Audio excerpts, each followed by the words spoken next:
Yo, what is going on YouTube? I am Germ here. Today we're going to be talking about a couple of different topics, but they're all things regarding TSM. They are all revolving around this team, and they are all in different ways, shape, and forms things that I'm going to be kind of considering a bad news for them. But they're just kind of just a bunch of different things that I've been wanting to talk about that each I don't think is their whole own video by themselves, but we'll just wrap them all up here. So since we have a couple different things to talk about, let's jump right into it. Make sure you guys drop a like, subscribe, all that good stuff.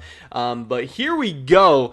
First up, I just want to give a little update from the video we did yesterday, talking about the potential for Tactical to be benched, or maybe he wasn't going to be playing the LCS this weekend, or maybe something happened, maybe he's going to be playing Academy, I don't know, whatever. TSM had their Proving Grounds qualifier games against Maryville University today, at least the day that I'm recording this video, and in these games, their Academy AD carry Instinct did end up playing in all three games, as you can see here. So Tactical did not play in Academy, so that leads me to believe that Tactical is not just outright benched, but I am still then very confused about what is going on, because that does not change the fact that, again, Tactical was still playing solo queue during at least the traditional time that TSM would be scrimming. So that kind of leads me to believe still that Instinct probably was playing some scrims with the main team this week. Now, was that just for practice? Was Tactical sick? Was he under the weather? Did he need a break? Did something happen? Is there a possibility that Tactical might play some Academy games this week? Is there a possibility that Instinct might play some LCS games this weekend? I don't know. And overall, I still don't think that it was a bad video, because in that video, I did present the ideas as very, very speculative, and I did offer up the possibility that, hey, this is not confirmed. I'm just giving you guys the info, and talk about how, maybe there is some alternate explanations for a lot of this stuff. I really didn't know. I was just presenting you guys everything I had. So I'm still happy with that video and the ideas I presented overall, but just did want to let you guys know, hey, Tactical's probably playing at least the first game this weekend. I would assume both of them, but I don't know for sure. But some of the bad news for TSM from this Proving Grounds thing is one, obviously TSM Academy is coming in as the 10th place Academy team. They did end up finishing last place in the Academy season, which is just a horrible sign for TSM. They are the 10th place LCS team and 10th place Academy team. That means their team sucks right now, and they're not really developing much for the future either. That's a rough spot to be in. That's the same spot CLG was in last season when they got absolutely clowned, when everyone was shitting on them, including TSM fans, including probably TSM, the organization themselves. So I think it's only right and only fair now to be saying the same things about TSM. They're in the same absolutely horrid position. Also, we had the play-in stage games where we had Academy teams, the bottom Academy teams taking on the bottom amateur teams that qualified for this thing. And you will see here that Evil Geniuses Academy 2-0 against Maryville Black. We have 100 Thieves Academy 2-0 against Wildcard Aces, I believe, or just Wildcard Gaming. Then we have FlyQuest Academy 2-0 against Wildcard Aces.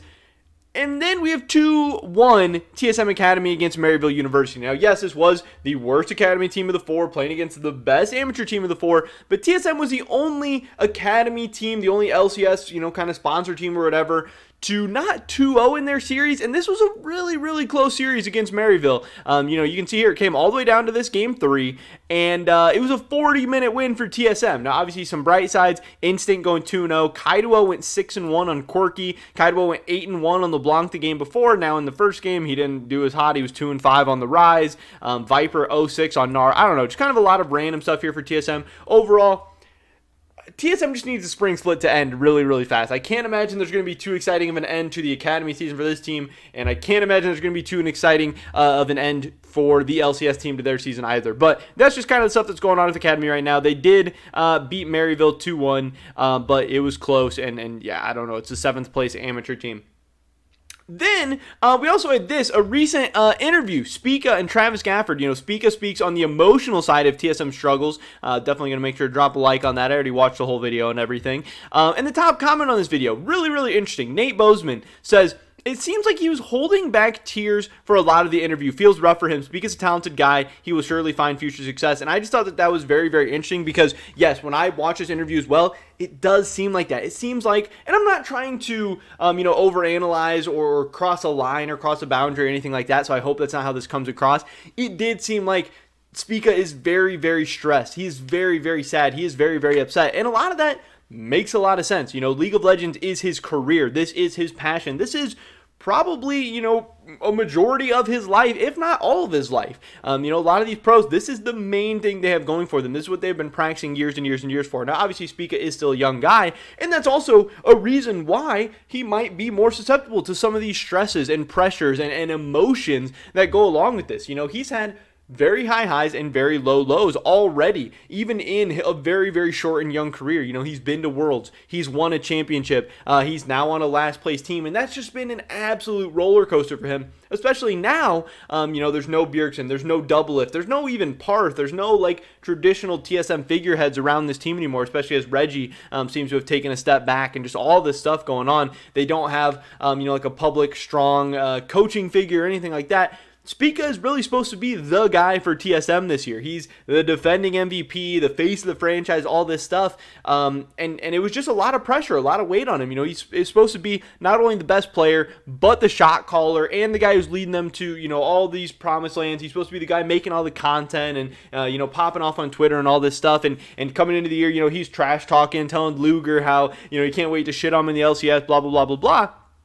And he's supposed to be translating and just all these crazy things all coming back on Spica, and now that the team's 2-11 or whatever they are, you can only imagine the emotions that this guy's going through. But I also blame the organization a little bit for putting him in some of these positions. Again, I think the whole Shenny situation was handled really, really poorly, where Spica got a lot of backlash. I think the pressure, expectations, weight all being put on this guy's shoulders has been a little bit crazy, has been, not good. It was probably not the best idea in the world to try and have this guy be your everything. And now he's clearly feeling the pressure, feeling the stress, feeling those emotions. And I don't blame him. He's a young kid. It's totally normal. He's going to learn how to get used to this. He's going to figure things out. He's going to be okay, and I do believe in him in the long run. But again, is he happy in this current situation? Is he happy at TSM? Is he just not loving the current situation he's in? And again, this kind of plays into the fact of, could he be leaving TSM this coming offseason? I don't know. I don't see this as a great sign that Spica's pretty clearly not happy with how everything's going on, let alone the fact that TSM is just a last place team, and he's probably going to have a lot better opportunities in front of him.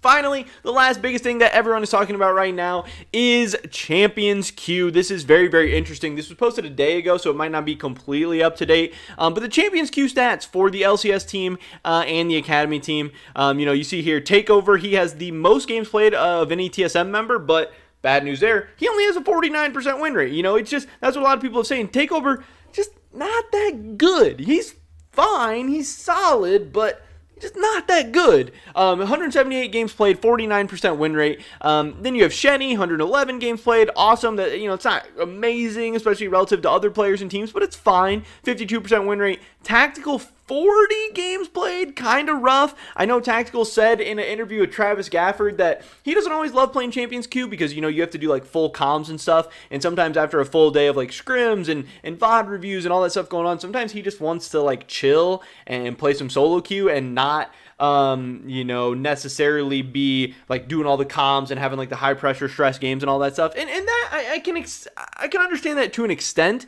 Now, obviously the counterpoint is hey, Champions Queue is you getting to practice on low ping, and solo queue is you having to play on high ping. It's not as great practice. It's not as great muscle memory. Also, if all of the pro players are playing Champions Queue, that means your solo queue games are going to be lower quality against weaker opponents and stuff. Now, I don't know. I think there's a good balance between I'm not someone who subscribes to the Korean or Chinese work ethic and those philosophies at all. I think those are absolutely idiotic. I think those are not sustainable in the long term at all, and those are not going to lead to long lasting great careers. You can fly high, but you're gonna crash hard.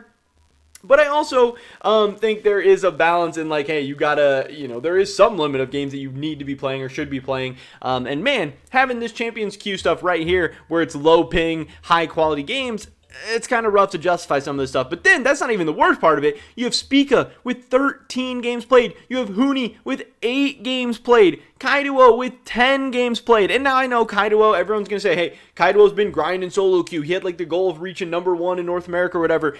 I don't care. I would argue that that is absolutely idiotic. Why, when you have Champions Queue right here, low ping, better games, you have financial incentives, you have comms, especially a guy like Kaiduo who is trying to learn English. This would be, a great way to practice those comms, work on so many things. Why would you make it your goal to be the #1 in North America on the solo queue? Why would you not be your goal to be grinding Champions Queue and trying to get #1 on there? I just think that is absolutely ill-advised. I think that is so stupid. But then even some of the academy players, Hyper with 21 games played, Yurson with 26, it's just a bad look for TSM. You can't be the last place academy team and the last place LCS team and have some of the least Champions Queue games played out of any team. I think they're like second to last. I think Cloud9 has the least, but we also know that Cloud9 does a ton of in-house scrims and stuff like that, so they're probably not as incentivized to play Champions Queue. TSM, to our knowledge, not doing a lot of that stuff. Even if TSM was doing in-house scrims, I don't think the 10th place LCS team scrimming against the 10th place Academy team is all that beneficial. So I think this is a very, very bad sign. Like I said, I'm not somebody who just wants to burn my players out, who wants to run my players into the ground, who wants to say, hey, we're scrimming all day and then we're playing Champions Queue all night. I'm not about that at all. But I am about optics and justification. And when you are the last place team in the LCS, it looks so bad to also be the team that is playing the least Champions Queue. The team that is, playing the least, practicing the least. Also, you are a top 3, at least according to Reggie, a top 3 team in money spent. And you're also a team that looks like you're just kind of sitting there and collecting checks. Again, top 3 in money spent, last place in the LCS, last place in Academy, and one of the least games played in terms of like Champions Queue, solo queue, all that stuff.